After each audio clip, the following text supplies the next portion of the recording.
سيقول الذين أشركوا لو شاء الله ما أشركنا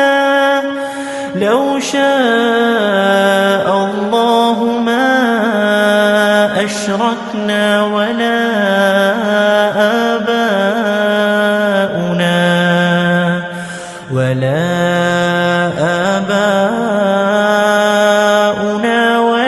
حرمنا من شيء كذلك كذب الذين من قبلهم حتى ذاقوا بأسنا قل هل عندكم من علم فتخرجوه لنا إن تتبعون إلا الظن وإن أنتم إلا تخرصون قل فلله الحجة البالغة فلو شاء لهداكم أجمعين. 148 ആയത്ത് سيقول الذين أشركوا لو شاء الله ما أشركنا ولا آباؤنا ولا حرمنا من شيء. ബഹുദൈവ ആരാധകർ പറഞ്ഞേക്കും, സയഖൂലു എന്നാണ് പറഞ്ഞേക്കും. സാന്ന് പറഞ്ഞാല് ഭാവി കാലത്തെ സൂചിപ്പിക്കാൻ വേണ്ടിയിട്ട് ഉപയോഗിക്കുന്ന വാക്കാണ് സ. യഖൂലു എന്നുള്ളതിന്റെ മുമ്പിൽ വന്നാല് അതിന്റെ അർത്ഥം പറഞ്ഞേക്കും, പിന്നീട് അവർ പറയും എന്നാണ് അതിന്റെ അർത്ഥം. അപ്പൊ ഇതുവരെ പറഞ്ഞിട്ടുണ്ടാവില്ല. ഇനി അവർ പറയാൻ പോണ സംഗതി എന്താണെന്നറിയോ? അവർ പറയാൻ പോകുന്ന അടുത്ത ന്യായം എന്താണ്?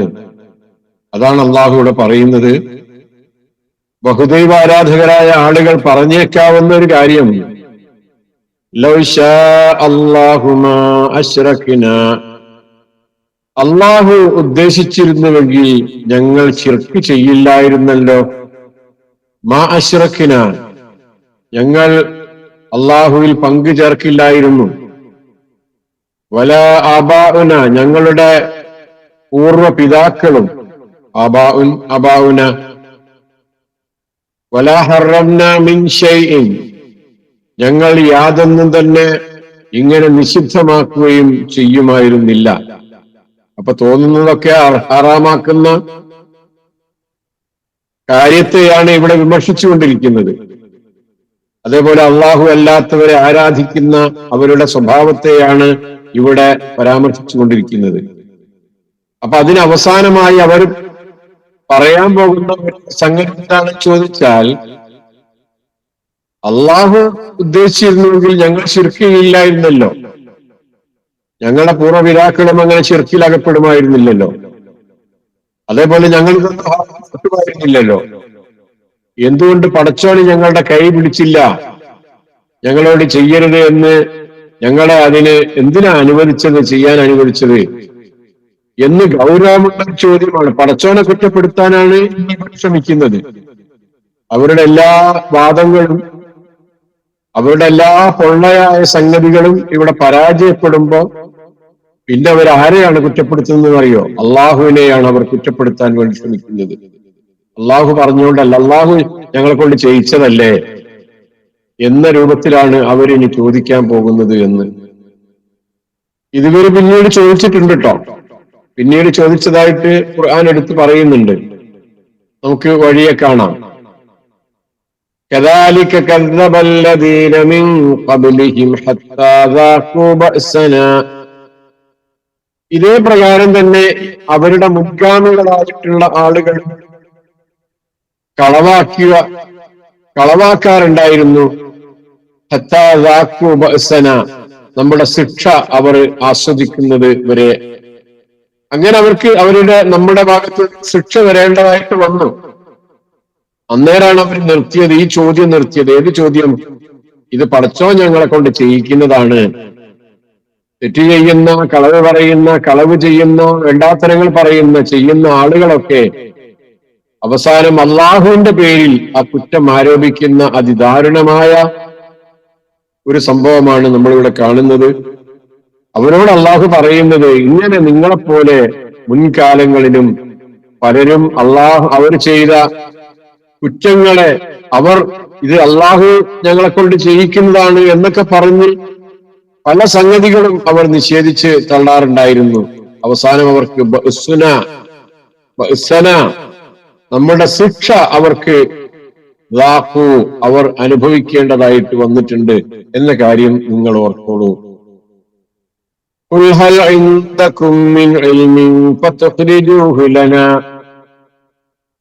ഇനി നിങ്ങൾ പറയുന്ന കാര്യം ഉണ്ടല്ലോ, നിങ്ങളോട് അള്ളാഹു പറഞ്ഞതാണ്, അള്ളാഹു ചെയ്യിച്ചതാണ് എന്നൊക്കെ നിങ്ങൾ പറയുന്ന ഈ വാദത്തിന് നിങ്ങളുടെ അടുക്കൽ എന്തെങ്കിലും അറിവ്, എന്തെങ്കിലും വിജ്ഞാനം, നിങ്ങൾ ഏതെങ്കിലും കാര്യം ആരെങ്കിലും പ്രവാചകന്മാർ വന്ന് അള്ളാഹു വന്ന് നിങ്ങളെ പഠിപ്പിച്ചിട്ടുണ്ടോ? അള്ളാഹു പറഞ്ഞിട്ടോ നിങ്ങളെ പഠിപ്പിച്ചിട്ടുണ്ടോ? എങ്കിൽ ഫതുഖ്രിജൂഹുലന, അത് ഞങ്ങൾക്കൊന്ന് നിങ്ങൾ വെളിപ്പെടുത്തി തരൂ, നിങ്ങളൊന്നും ഇങ്ങോട്ട് പുറത്തേക്ക് എടുക്കൂ. ഫതുഖ്രിജൂഹുലന, അഖ്റജ പുറത്തെടുത്തു അല്ലേ? ഫതുഖ്രിജൂഹുലന, അത് നിങ്ങൾ പുറത്തേക്ക് എടുക്കൂ, ഞങ്ങളൊന്ന് കാണട്ടെ എന്ന് അവരോട് ചോദിക്കൂ. പ്രവാചകരെ, നിങ്ങളുടെ അടുക്കൽ നിങ്ങൾ പറയുന്ന കാര്യങ്ങൾക്ക് എന്തെങ്കിലും കൃത്യമായ തെളിവുകൾ ഉണ്ടോ? ഇല്ലല്ലോ. ഇൻ തത്തബിഊന ഇല്ലാ ദന്ന വഇൻ അൻതും ഇല്ലാ തഖ്റുസൂൻ, നിങ്ങൾ ലന്നിനെ, ഊഹത്തെ, തത്തബിഊന പിന്തുടരുക മാത്രമാണ് ചെയ്യുന്നത്. വഇൻഹും ഇല്ലാ യഖ്റുസൂൻ, അതേപോലെ തഹ്റുസൂൻ, നിങ്ങൾ അനുമാനിക്കുക മാത്രമാണ് ചെയ്യുന്നത്. നിങ്ങളൊന്ന് ഊഹത്തെ പിന്തുടരുകയാണ്, അതേപോലെ നിങ്ങൾ അനുമാനിക്കുകയും ആണ് ചെയ്തുകൊണ്ടിരിക്കുന്നത്. അപ്പൊ ഇങ്ങനെയുള്ള ആളുകൾക്ക് കൃത്യമായ ഇൽമിന്റെ അടിസ്ഥാനത്തിലല്ല പറയുന്നത്. അവര് ചില ഊഹങ്ങളുടെ പേരിൽ, ചില ധാരണകളുടെ പേരിൽ, ചില അനുമാനങ്ങളുടെ പേരിലൊക്കെയാണ് അവരിങ്ങനെ സംസാരിച്ചു കൊണ്ടിരിക്കുന്നത് എന്ന് പറഞ്ഞിട്ടാണ് അള്ളാഹു ഇവിടെ നിർത്തുന്നത്. ഇവത് കൂടുതൽ വിശദീകരിക്കേണ്ട കാര്യങ്ങളൊന്നും അല്ല എന്ന് നിങ്ങൾക്ക് മനസ്സിലായിട്ടുണ്ടാവുമല്ലോ. കാരണം ഇങ്ങനെ അവസാനം ഉത്തരം കിട്ടുമ്പോ പഞ്ഞനം കാട്ടുക എന്ന് പറയുന്നത് പോലെ അവസാനമായി അവർ പറയുന്നത്, അള്ളാഹു ഞങ്ങളെ കൊണ്ട് ഇത് ചെയ്യിച്ചതാണ്, അള്ളാഹു ഉദ്ദേശിച്ചിരുന്നെങ്കിൽ ഞങ്ങൾ ശിർക്ക് ചെയ്യില്ലായിരുന്നല്ലോ, ഞങ്ങളുടെ ഒരു കാര്യവും ഇങ്ങനെ വെറുതെ ഹറാമാക്കിയൊന്നും ചെയ്യുമായിരുന്നില്ലല്ലോ എന്ന് ഇവരുടെ ചെയ്തികളെ സംബന്ധിച്ച് അവർ ന്യായം പറയാൻ പോകുന്നുണ്ട്. അവര് അടുത്ത ഭാവിയിൽ അതാണ് പറയുക, അതാണ് സംഭവിക്കുക എന്ന് അള്ളാഹു പറയാണ്. ഇത് മുൻകാലക്കാരുടെയും സ്വഭാവമാണ്. അപ്പൊ സ്വാഭാവികമായിട്ടും പിൽക്കാലക്കാർക്ക് ഉണ്ടാവുമല്ലോ. നമ്മളെ കാലഘട്ടത്തിലുള്ള ആളുകൾ ഉണ്ടാവില്ലേ? എങ്ങനെ നമുക്ക് മനസ്സിലാക്കാം? ഇവര് പറയാൻ പോകുന്ന സംഗതി ഇങ്ങനെയാണ് എന്ന് പറഞ്ഞിട്ട് അള്ളാഹു അവരുടെ സ്വഭാവങ്ങൾ എടുത്തു പറഞ്ഞു. അതോടൊപ്പം തന്നെ പൂർവ്വകാലക്കാർക്കും ഇങ്ങനെയുള്ള സംസാരങ്ങളും സ്വഭാവങ്ങളും ഒക്കെ ഉണ്ടായിരുന്നു എന്ന് പറയുമ്പോ അവസാന സന്ദർഭത്തിൽ തെറ്റ് ചെയ്യുന്ന മനുഷ്യർ പലതരത്തിലുള്ള കള്ളവാദങ്ങളും ഒക്കെ ഇങ്ങനെ അണിനിരത്തും. നിങ്ങൾ കാണില്ലേ ഈ വാദപ്രതിവാദങ്ങൾ നടക്കുന്നത് നമ്മുടെ നാടുകളിലൊക്കെ? അത് ഒരു സംഗതി, തെറ്റായ സംഗതികൾ സമൂഹത്തിൽ ആചരിച്ചു വന്നിട്ട് പിന്നെ അതിനെ ന്യായീകരിക്കാൻ വേണ്ടിയിട്ട് നിരന്തരമായിട്ട് ഖുർആനിനെയും ഹദീസിനെയും ഒക്കെ വളച്ചൊടിച്ചുകൊണ്ട് അങ്ങനെ വാദപ്രതിവാദം നടത്തുന്ന ആളുകളെയും കാണാൻ സാധിക്കുന്നതാണ്. അപ്പൊ അങ്ങനെ അവരെ സംബന്ധിച്ചിടത്തോളം കൃത്യമായ തെളിവുകളില്ല, ന്യായങ്ങളില്ല. അവരെ ചില ധാരണകൾ മാത്രമാണ്. അള്ളാഹു അല്ലാത്തവരോട് പ്രാർത്ഥിക്കാം എന്നുള്ളത് അവരുടെ ധാരണയാണ്, അവരുടെ അനുമാനങ്ങളാണ്. അങ്ങനെയാണ് ഔലിയാക്കന്മാരെ ബഹുമാനിക്കേണ്ടത്, ആദരിക്കേണ്ടത് എന്നൊക്കെ അവരുടെ ചില ധാരണകളും ബഹുമാനങ്ങളും മാത്രമാണ്.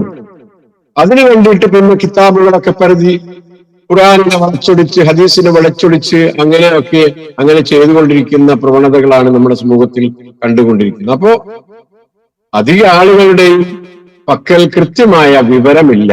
മറിച്ച് എന്താണുള്ളത്? എന്നും അവർ ഊഹത്തെ അടിസ്ഥാനമാക്കിയാണ് പറയുന്നത്.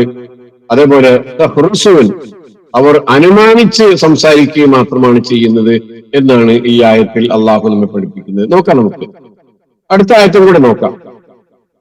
ഖുൽ ഫലില്ലാഹിൽ ഹുജ്ജത്തുൽ ബാലിഗ വലൗ ശാഅ ലഹദാകും അജ്മഈൻ. ഖുൽ ഫലില്ലാഹിൽ ഹുജ്ജത്തുൽ ബാലിഗ വലൗ ശാഅ ലഹദാകും അജ്മഈൻ. പറയുക. അതിനാൽ ലില്ലാഹി അള്ളാഹുവിനാണ് അൽ ഹുജ്ജത്ത് തെളിവുള്ളത്, അൽ ബാലിഗ മികച്ച. ബുലൂഗ് എന്ന പ്രായപൂർത്തിയെത്തിയാണെന്നാണ് ഇല്ലേ? ബലഗ എന്ന എത്തി, ബലാഗത്ത്. അൽ ബല്ലാഗ് അള്ളാഹുവിന്റെ പ്രവാചകൻ സല്ലല്ലാഹു അലൈഹി വസല്ലമ എത്തിച്ചു കൊടുക്കേണ്ട ബലാഗത്ത് നിർവഹിക്കുന്ന അൽ ബാലിഗ മികച്ചതായ തെളിവുകളുള്ളത് അള്ളാഹുവിനാണുള്ളത്. അള്ളാഹുവിനേക്കാൾ വലിയ തെളിവ് ആരുടെ പക്കലാണുള്ളത്? നിങ്ങളുടെ പക്കൽ നിങ്ങളെ അള്ളാഹു പറയുന്നതിനേക്കാൾ വലിയ തെളിവ് കൊണ്ടുവരാൻ നിങ്ങൾ കൊണ്ട് സാധിക്കോ?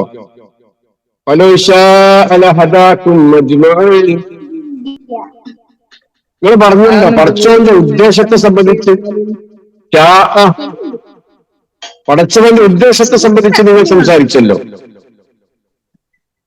തീർച്ചയായും അള്ളാഹു ഉദ്ദേശിച്ചിട്ടുണ്ടായിരുന്നുവെങ്കിൽ ലഹദാക്കും മജ്മഈൻ, നിങ്ങളെ മുഴുവൻ അവൻ നേർവഴിയിലാക്കുക തന്നെ ചെയ്യുമായിരുന്നു. നിങ്ങളെല്ലാവരും ഹിദായത്തിലാകുമായിരുന്നു. അതിനുവേണ്ടിയല്ല, അങ്ങനെയല്ല മനുഷ്യരെ അള്ളാഹു സൃഷ്ടിച്ചിട്ടുള്ളത്. മനുഷ്യന്റെ പ്രകൃതം അങ്ങനെയില്ല. അള്ളാഹു എല്ലാവരെയും ഹിദായത്തിലാക്കാൻ ഉദ്ദേശിച്ചാൽ എല്ലാവരും മുഖ്തദീങ്ങളാകുമായിരുന്നു. അവ മലക്കുകളും മനുഷ്യരും തമ്മിൽ എന്താ വ്യത്യാസം ഉണ്ടാവുക? അത് മലക്കുകളാണ് അങ്ങനെ ഒരു പ്രകൃതി ഉള്ളത്. പടച്ചവന്റെ കൽപ്പനകൾ അങ്ങനെ തന്നെ അക്ഷരം പ്രതി അനുസരിച്ച് പോകാന്നുള്ളത് മലക്കുകളുടെ സ്വഭാവമാണ്. ജിന്നുകളുടെയും മനുഷ്യരുടെയും ഒക്കെ സ്വഭാവം ചെയ്യുന്നത് തെറ്റ് ചെയ്യാനും നല്ലത് ചെയ്യാനും തെരഞ്ഞെടുപ്പിനും ഒക്കെയുള്ള അധികാരമുണ്ട്, അവകാശമുണ്ട്, അല്ലെങ്കിൽ അതിന്റെ അവസരങ്ങൾ അവരുടെ മുമ്പിലുണ്ട്. അങ്ങനെയാണ് മനുഷ്യരെ അള്ളാഹു സൃഷ്ടിച്ചിരിക്കുന്നത്. അപ്പൊ അള്ളാഹു അള്ളാഹു ഉദ്ദേശിച്ചിട്ടുണ്ടായിരുന്നെങ്കിൽ എന്ന് പറയുമ്പോൾ അള്ളാഹു ഉദ്ദേശിച്ചിട്ടില്ല വിഷയം. അള്ളാഹു അങ്ങനെ ഒരു കാര്യം തീരുമാനിച്ചിട്ടില്ല. ഏത് കാര്യം തീരുമാനിച്ചിട്ടില്ല? എല്ലാവരും ഹിദായത്തിലാവുക എന്നത് അള്ളാഹു ഉദ്ദേശിച്ചതല്ല, അത് മനുഷ്യർക്ക് വിട്ടുകൊടുത്തതാണ്. അവര് നല്ല പ്രവൃത്തി ചെയ്യണം. നല്ല പ്രവൃത്തി ചെയ്യുമ്പോൾ അള്ളാഹു അതിനെല്ലാ വിധത്തിലുള്ള സഹായവും നൽകും. അവർക്ക് ഹിദായത്തിലൂടെ പോകാൻ സാധിക്കും. തെറ്റ് ചെയ്യുന്ന മനുഷ്യർക്ക് ആ തെറ്റിന് അത് വിജയിപ്പിക്കാനുള്ള കഴിവ് അവനെ സംബന്ധിച്ചിടത്തോളം അള്ളാഹു നൽകിയിട്ടുണ്ട്. അപ്പൊ അത് മുഖേന അവൻ എന്താണെന്ന് ചോദിച്ചാൽ അവൻ അവസാനം അവൻ തെറ്റുകാരനായി തീരുകയും ചെയ്യും. അങ്ങനെ തെറ്റിലേക്ക് പോകുന്നത് പൂർണ്ണ പിന്തുണ ലഭിക്കും. ആ തെറ്റിൽ അങ്ങനെ അവന് മുന്നോട്ട് പോകാനുള്ള സാധ്യതകൾ അവന്റെ ജീവിതത്തിൽ ഉണ്ടാകുകയും ചെയ്യും. ഇതാണ് മനുഷ്യന്റെ പ്രകൃതം എന്ന് പറയുന്നത് എന്നാണ്. അപ്പൊ നോക്ക് ഈ രണ്ടായത്തുകളുടെയും അർത്ഥം ആണ് എന്ന് പ്രധാനമായിട്ട് നമ്മൾ പഠിക്കുന്നത്. ആ വാക്യത്തുകളിൽ വന്ന അർത്ഥം കൃത്യമായിട്ട് നോക്കിയിട്ട് നിങ്ങൾ കാണാതെ പഠിക്കുക. ഹറംന, വാക്കിന്റെ അർത്ഥം ഞങ്ങൾ നിഷിദ്ധമാക്കുകയില്ല. ഹറംന, ഞങ്ങൾ നിഷിദ്ധമാക്കുകയില്ല. ഷൈഉൻ, ഒരു വസ്തുവിനെയും. അല്ലദീന, ആരാണോ അവർ, ദോസ്ബു, വരേക്കും. തത്തബിഊന, ഇത്തബഅ എന്നൊക്കെ പറഞ്ഞാൽ നിങ്ങൾ പിൻപറ്റുന്നു. തത്തബിഊന, നിങ്ങൾ പിൻപറ്റുന്നു. ഹുജ്ജത്ത്, അതിന്റെ ബഹുവചനം ഹുജ്ജത്ത്, ന്യായം, തെളിവ്. അൽ ബാലിഗത്ത്, ബലഗ എന്ന വാക്കിൽ നിന്ന് വന്നത് തികഞ്ഞതായ എന്നാണ് അതിന്റെ അർത്ഥം. ദൗഖുൻ, അവർ രുചിച്ചു നോക്കി എന്നാണ് അതിന്റെ അർത്ഥം. ബഅ്സന, നമ്മുടെ ശൗര്യം, നമ്മുടെ ശിക്ഷ, ഇതാണ് ബഅ്സന എന്ന വാക്കിന്റെ അർത്ഥം. ഫതുഖ്രിജൂഹു, എന്നിട്ട് അത് നിങ്ങൾ വെളിവാക്കി പുറത്തു കൊണ്ടുവരുവാൻ. ഫതുഖ്രിജൂഹു, നിങ്ങൾ അതിനെ പുറത്തു കൊണ്ടുവരുവാൻ. ഇൻ, ഇല്ല. ലന്നൻ, ഊഹം. തഹ്റുസൂന,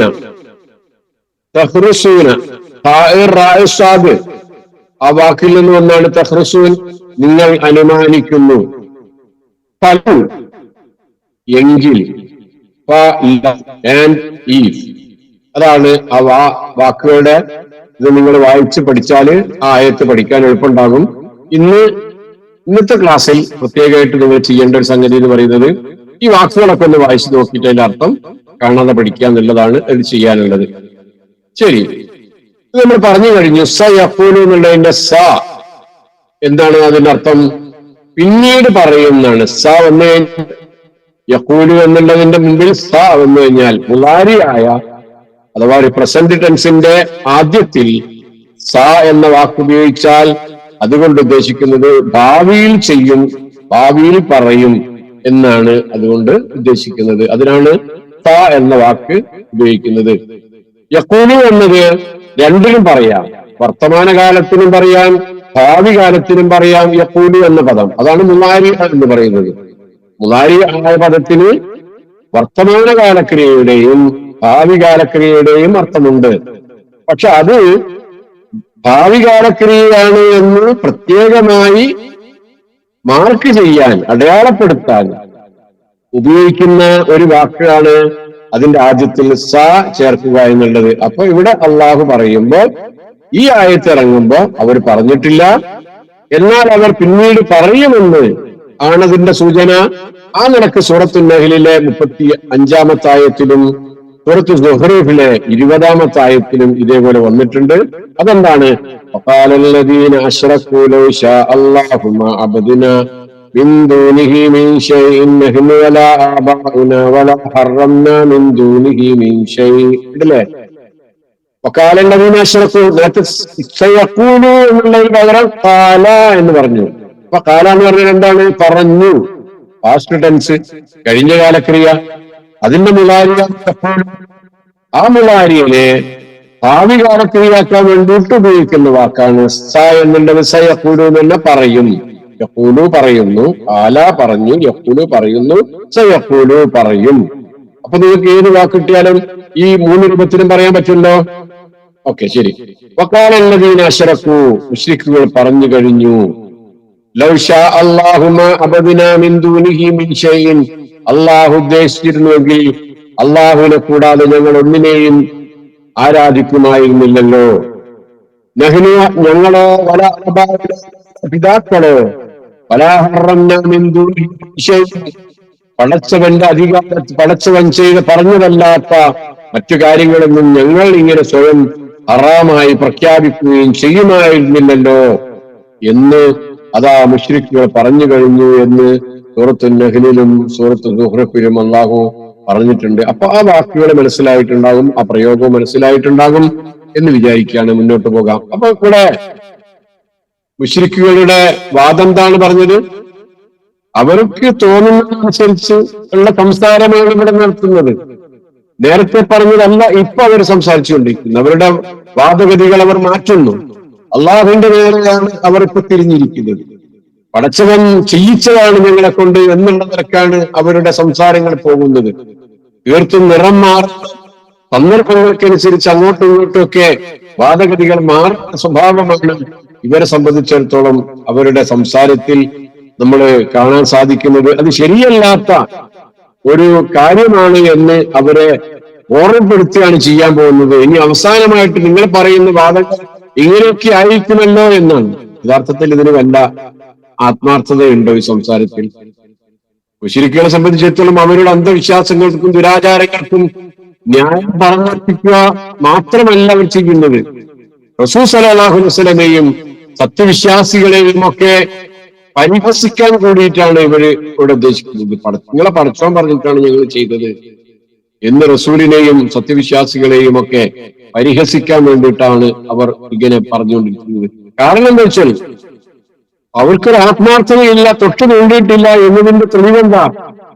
മുശ്രിക്കുകൾ അള്ളാഹുവിന്റെ വിധി നിർണയത്തിലും പടച്ചവന്റെ ഉദ്ദേശത്തിലും പടച്ചവന്റെ മശീയത്ത് എന്താണ്, പടച്ചവന്റെ ഖദറെന്താ, ഖളാ എന്താ, ഈ വിഷയത്തിലൊക്കെ വിശ്വാസമുള്ള ആളുകളാണോ? പിന്നെ എന്തിനാ അവർ പടച്ചവന്റെ മശീയത്തിനെ സംബന്ധിച്ച്, അവന്റെ ഉദ്ദേശത്തെ സംബന്ധിച്ച്, അവന്റെ ഖദറിനെ സംബന്ധിച്ച്, അവന്റെ ഖളായിനെ സംബന്ധിച്ച് അവരെന്തിനാ സംസാരിച്ചുകൊണ്ടിരിക്കുന്നത്? ആദ്യം വിശ്വാസികളാകണ്ടേ. ഈ യുക്തിവാദികളും അങ്ങനെ തന്നെയാണല്ലോ. ഇസ്ലാമിന്റെ ഉള്ളിലേക്ക് കയറി വന്ന് വിമർശിക്കുന്ന ആളുകൾക്ക് ആദ്യം ഉണ്ടാകേണ്ടത് അള്ളാഹുവിനുള്ള വിശ്വാസമല്ലേ? ആ വിശ്വാസം ഉണ്ടെങ്കിൽ പിന്നെ അവരെന്തിനാ വിശ്വാസികളുടെ മറ്റാചാരങ്ങളെ സംബന്ധിച്ച് വിമർശിക്കാൻ പോകുന്നത്? അതിൽ ന്യായമില്ലല്ലോ. അപ്പൊ അതേപോലെ പടച്ചോന്റെ ഈ മശീയത്തെ സംബന്ധിച്ച്, അതേപോലെ ഖളാ ഖദറിനെ സംബന്ധിച്ചൊക്കെ വിശ്വാസമില്ലാത്ത ആളുകൾ എന്തിനാ ഈ ഒരു സംഗതിയെ സംബന്ധിച്ച് പറയുന്നത്? അപ്പൊ തീർത്തും അതൊരു വിശ്വാസികളെ പരിഹസിക്കാൻ, റസൂൽ സല്ലല്ലാഹു അലൈഹി വസല്ലമയെ കളിയാക്കാൻ ഒക്കെ ഉദ്ദേശിച്ചുകൊണ്ടുള്ള ഒരു സംസാരമായിട്ട് ഇതിനെ നമ്മൾ കാണേണ്ടതുള്ളൂ എന്ന് മാത്രമാണ് നമ്മൾ സൂചിപ്പിക്കുന്നത്. അള്ളാഹുവിന്റെ ഉദ്ദേശത്തിന്റെ പേരിലുള്ള ഈ കള്ളവാദം ഇവരിൽ നിന്ന് മാത്രമല്ല മുമ്പുള്ള ആളുകളിൽ നിന്ന് ഉണ്ടായിരുന്നു എന്ന കാര്യവും കൂടെ ഖുർആൻ ഇതിലൂടെ കേൾപ്പിച്ചത് നമ്മൾ പറഞ്ഞു കഴിഞ്ഞു. കൂടെ വിശദീകരണത്തിന്റെ ആവശ്യമില്ല. അവരോട് അവസാനം ചോദിക്കുന്നത്, അടുത്ത ആയത്ത് ചോദിക്കുന്നത്, നിങ്ങളുടെ ഈ ന്യായവാദം ശരിവെക്കുന്ന വല്ല വിവരവും ബുദ്ധിപരമായിട്ടോ പ്രമാണപരമായിട്ടോ വല്ല തെളിവും നിങ്ങൾക്ക് കാണിക്കാൻ പറ്റുമോ? ഇല്ല എന്ന് മാത്രമല്ല, നിങ്ങൾ യഥാർത്ഥത്തിൽ വെറും ഊഹത്തെ പിൻപറ്റുന്ന ആളുകളാണ് എന്ന് അവരെ ബോധ്യപ്പെടുത്തുകയും ചെയ്യുന്നു. ഇത് ഇവരെ സംബന്ധിച്ചിടത്തോളം മാത്രമല്ല കേട്ടോ.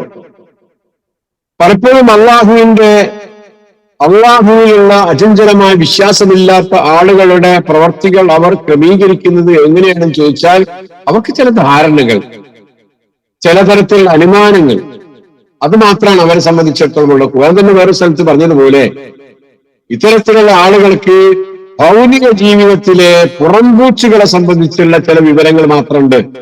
എന്താണ് അവർക്ക് ആഴത്തിലുള്ള വിവരം? എന്താ അവരെ സംബന്ധിച്ചിടത്തോളം? ഒന്നുമില്ല. ലാഹിറൻ മിനൽ ഹയാത്തി ദുനിയ, ഐഹിക ജീവിതത്തിന്റെ പുറത്തുള്ള കുറെ കാര്യങ്ങൾ, എങ്ങനെ തിന്നാം, ഏറ്റവും നല്ല ഭക്ഷണം എങ്ങനെ ഉണ്ടാക്കാം, അതെവിടെ കിട്ടും, അതെവിടൊക്കെ പോയാൽ ആണ് ഏറ്റവും നല്ല ഭക്ഷണം കിട്ടുക എന്നിങ്ങനെയുള്ള ചില സംസാരങ്ങളും വർത്തമാനങ്ങളും, ഏറ്റവും നല്ല ഡ്രസ്സ് വാങ്ങാൻ, ഏറ്റവും നല്ല ഭക്ഷണം കിട്ടാൻ, ഏറ്റവും നല്ല ജീവിത രീതികൾ ഉണ്ടാക്കാൻ, ഏറ്റവും നല്ല വീട്ടിലേക്കുള്ള സാധന സാമഗ്രികൾ ഉണ്ടാക്കാൻ, ഏറ്റവും നന്നായിട്ട് എനിക്ക് അണിഞ്ഞൊരുങ്ങി നടക്കാൻ, ഇതിനൊക്കെയുള്ള സാധനങ്ങൾ എവിടെ കിട്ടും എന്നുള്ള വിവരം മാത്രമേ ഇത്തരത്തിലുള്ള മനുഷ്യന്മാർക്കുള്ളൂ. നമ്മളെ കൂട്ടത്തിലുണ്ടാവില്ല കുറെ ആൾക്കാര്. അവർക്ക് ആഴത്തിലുള്ള വിജ്ഞാനമില്ല, അള്ളാഹുവിനെ സംബന്ധിച്ചുള്ള കൃത്യമായ ധാരണകളില്ല, പടച്ചവന്റെ ദീനിനെ സംബന്ധിച്ചുള്ള ഒരു സംഗതി അവർക്ക് അറിയില്ല, ഒരു ഹദീസ് പോലും അറിയില്ല, ഒരു ആയത്ത് പോലും അറിയില്ല, സ്വന്തം ജീവിതത്തിൽ സൂറത്തുൽ ഫാത്തിഹയുടെ അർത്ഥം പോലും അറിയില്ല, നമസ്കാരത്തിൽ പറയുന്ന പ്രാർത്ഥനകളുടെ അർത്ഥങ്ങൾ പോലും അറിയില്ല. കുറെ മനുഷ്യന്മാർ കാണാലോ. എന്നാൽ അവർ ജീവിതത്തിന്റെ ഈ സംഗതികളെ എങ്ങനെ മെച്ചപ്പെടുത്താം എന്നതിനെ സംബന്ധിച്ച് അവർക്ക് കൃത്യമായ ധാരണ ഉണ്ടാവും. ഓരോ ദിവസവും മാറി മാറി ഹോട്ടലുകൾ കയറിയിറങ്ങുന്ന, ഓരോ ദിവസവും മാറി മാറി അവരുടെ ഡ്രസ്സുകൾ തിരഞ്ഞെടുക്കാൻ വേണ്ടി വിവിധ സ്ഥലങ്ങളിലേക്ക് ഓടിക്കൊണ്ടിരിക്കുന്ന, ഓരോ ദിവസവും അവരുടെ ഓരോ സംഗതികളും സുന്ദരമാക്കാൻ വേണ്ടി അവരതിനു വേണ്ടി നെട്ടോട്ടം ഓടിക്കൊണ്ടിരിക്കുന്ന കുറെ മനുഷ്യരെയാണ് നമുക്കിവിടെ കാണാൻ സാധിക്കുന്നത്. അപ്പൊ അവർക്ക് എന്തേ അറിയുള്ളൂ? ലാഹിറൻ മിനൽ ഹയാത്തി ദുനിയ, ഐഹിക ജീവിതത്തിന്റെ ചില പുറംപൂച്ചുകളെ സംബന്ധിച്ച് മാത്രമേ അവർക്കറിയുള്ളൂ. അവിടെയുള്ള ലാഹിറായിട്ടുള്ള കാര്യങ്ങളാണ് അറിയുന്നത്, ബാത്തിനായിട്ടുള്ള കാര്യങ്ങൾ അറിയില്ല, ആന്തരികമായ വിഷയങ്ങളെ സംബന്ധിച്ച് അവർക്ക് അറിയില്ല. അങ്ങനെയുള്ള കുറെ മനുഷ്യരെയാണ് ഈ ആയത്തുകൾ നമ്മുടെ മുമ്പിലേക്ക് വെക്കുന്നത് എന്ന് ഗൗരവപൂർവ്വം നമ്മൾ ആലോചിക്കണം.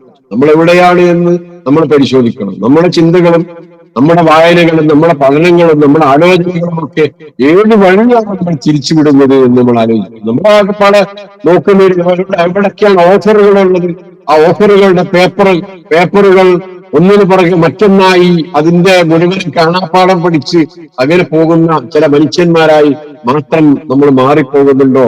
നേരെ മറിച്ച് ഖുർആനിന്റെയും ഹദീസിന്റെയും ഒക്കെ ആഴങ്ങളിലേക്ക് ഇറങ്ങിച്ചെന്ന് അവ പഠിക്കാൻ, തദബ്ബുർ ചെയ്യാൻ, ആലോചിച്ച് പഠിക്കാനൊക്കെ നമുക്ക് സമയം കണ്ടെത്താൻ പറ്റാതെ പോകുന്നുണ്ടോ എന്നൊക്കെ ഗൗരവപൂർവ്വം ആലോചിക്കേണ്ട ഒരു സംഗതിയാണ്. അതുകൊണ്ടാണ് ഇവിടെ ഫലില്ലാഹിൽ ഹുജ്ജത്തുൽ ബാലിഗ, പടച്ചവന്റെ അടുക്കലാണ് കൃത്യമായ തെളിവുകളുള്ളത്, പൂർണ്ണമായ തെളിവുകൾ എന്നാണ്, തികഞ്ഞ തെളിവുകൾ എന്നാണ്. അപ്പൊ അള്ളാഹുവിന്റെ അടുക്കലുള്ള ഈ തെളിവുകളല്ല എന്ന് നമ്മൾ അന്വേഷിച്ചു പോകേണ്ടത്. ഏതൊരു സംഗതിക്കും അവിടെ ഉത്തരം മുട്ടുമ്പോ കഞ്ഞിനം കാട്ടുന്ന സ്വഭാവമല്ല വേണ്ടത്. അതിനൊക്കെ അള്ളാഹുവിന്റെ അടുക്കൽ കൃത്യമായ മറുപടി ഉണ്ട് എന്ന കാര്യം നമ്മുടെ ജീവിതത്തിൽ നമ്മൾ മനസ്സിലാക്കേണ്ട വിഷയമാണ് എന്ന് സൂചിപ്പിക്കുക. അത് ഹുജ്ജത്തുൽ ബാലിഗ. നിങ്ങൾ എങ്ങനെ പറഞ്ഞാലും എങ്ങനെ തിരിഞ്ഞും മറിഞ്ഞും കളിച്ചാലും അള്ളാഹുവിനെ പരാജയപ്പെടുത്താൻ നിങ്ങൾക്ക് സാധിക്കില്ല. അള്ളാഹുവിന്റെ മുമ്പിൽ നിങ്ങൾ ഈ ഒരു വിഷയത്തിന്റെ മുമ്പിൽ മുട്ടുമടക്കുക എന്നതല്ലാതെ നിങ്ങൾ എത്ര സാഹിത്യങ്ങൾ ഉണ്ടാകട്ടെ, നിങ്ങൾ എത്ര വലിയ വലിയ ആളുകളാകട്ടെ, എന്തോ ആയിക്കോട്ടെ, അതൊക്കെ അള്ളാഹുവിന്റെ മുമ്പിൽ നിങ്ങൾ പൂർണ്ണമായി അത് മുട്ടുമടക്കേണ്ടതായ അവസ്ഥ ഉണ്ടാവും. ഹുജ്ജത്തുൽ ബാലിഗ, തികഞ്ഞ തെളിവുള്ളത് അള്ളാഹുവിന്റെ മുമ്പിൽ. അള്ളാഹുവിനോടാണോ നിങ്ങൾ വാദപ്രതിവാദം നടത്താൻ പോകുന്നത്? ഇവിടെ പടച്ചോനെയാണ് നിങ്ങൾ ഇങ്ങനെ ആക്ഷേപിക്കുന്നത് എന്ന കടുത്ത ഭാഷയിലുള്ള ഒരു ചോദ്യം കൂടിയാണ് ഇവിടെ ഉള്ളത്. ഇവിടെ നമ്മൾ ഒരു കാര്യം കൂടി പറഞ്ഞിട്ട് അവസാനിപ്പിക്കാം. ഞാൻ എന്താണെന്നറിയോ, വലൂഷാ അല്ലെങ്കിൽ ഫലൂഷാ എന്ന് പറഞ്ഞു അള്ളാഹു ഉദ്ദേശിച്ചിരുന്നുവെങ്കിൽ. നമ്മൾ സാധാരണ നമ്മുടെ സംസാരത്തിൽ ഇൻഷാ അള്ളാ എന്ന് പറയാറുണ്ട്, അള്ളാഹു ഉദ്ദേശിച്ചാൽ എന്ന് പറയാറുണ്ട്. അങ്ങനെ സംസാരിക്കാൻ പറ്റുള്ളൂ എന്നാണ്. ഭാവിയിൽ നിന്ന് ചെയ്യേണ്ട ഒരു കാര്യത്തെ സംബന്ധിച്ച് നമ്മൾ സംസാരിക്കുമ്പോൾ ഇൻഷാ അള്ളാ അതിന്റെ കൂടെ കൂട്ടി പറയണം. അത് പറയണമെന്നുള്ളത് ഖുർആനിന്റെ തന്നെ ഒരു ആയത്താണ്. ഇതേപോലെ അള്ളാഹു ഉദ്ദേശിച്ചിരുന്നെങ്കിൽ എന്ന് പറയുന്ന വേറെ ചില സംഗതികളുണ്ട്. എന്ന് പറഞ്ഞാൽ അള്ളാഹു ഉദ്ദേശിച്ചിട്ടില്ല, അതാവില്ല. അത് നമ്മളിപ്പോ വിചാരിച്ചിട്ട് കാര്യമില്ല. അതെന്താ? വലൂശാ റബ്ബുക ലജഅല അന്നാസ ഉമ്മത്തൻ വാഹിദ. അള്ളാഹു ഉദ്ദേശിച്ചിരുന്നെങ്കിൽ ഈ ജനങ്ങളെ മുഴുവനും ഒരു ഉമ്മത്തൻ വാഹിദ, ഒരൊറ്റ ഉമ്മത്താക്കുമായിരുന്നു. ഇവിടെ ഒരുപാട് ഉമ്മത്തുകളില്ലേ, ഒരുപാട് മതങ്ങളില്ലേ, ഒരുപാട് സമുദായങ്ങളില്ലേ, ഒരുപാട് ജാതികളില്ലേ, വ്യത്യസ്തമായ മനുഷ്യരില്ലേ.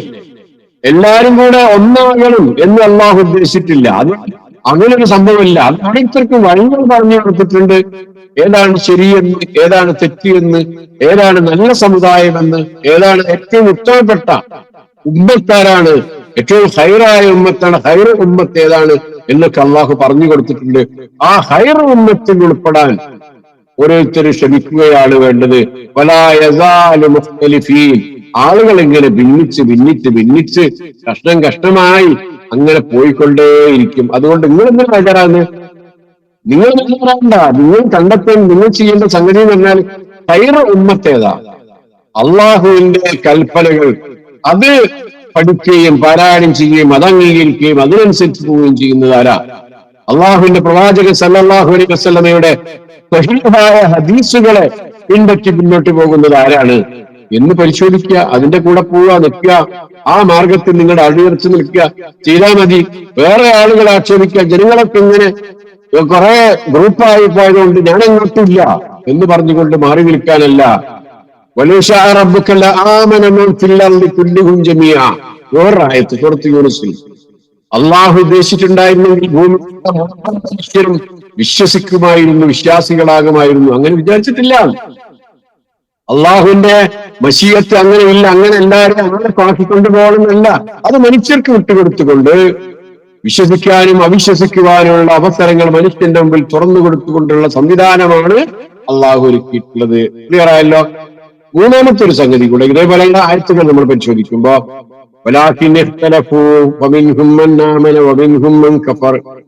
മനുഷ്യർ ഇതാ ഭിന്നിച്ചു പോയിരിക്കുകയാണ്. കുറെ ആളുകൾ വിശ്വാസികളായിട്ടുണ്ട്, വേറെ കുറെ ആളുകൾ മൻ കഫറ അവിശ്വാസികളായിട്ടുള്ളവരുമുണ്ട്. വലൂശാ അല്ലാഹു മഖ്തതലു വലാകിന്നല്ലാഹ യഫ്അലു മാ യുരീദ്. അല്ലാഹു ഉദ്ദേശിച്ചിരുന്നുവെങ്കിൽ അവർ ശണ്ട കൂടില്ലായിരുന്നു. പക്ഷെ അള്ളാഹു അവൻ ഉദ്ദേശിക്കുന്നത് ചെയ്യുന്നു. ഈ ആളുകൾ പരസ്പരം മഖ്തതലു, അവർ ഏറ്റുമുട്ടുകയും ശണ്ട കൂടുകയും ഒക്കെ ചെയ്യുമായിരുന്നില്ല. പടച്ചോൻ അവരെ പിടിച്ചു വെക്കുകയാണെങ്കിൽ, അങ്ങനെ പോവുകയാണെങ്കിൽ, അങ്ങനെ ആണ് സംവിധാനമെങ്കിൽ ചെയ്യുമായിരുന്നില്ല. അപ്പൊ ക്ലിയർ ആയല്ലോ?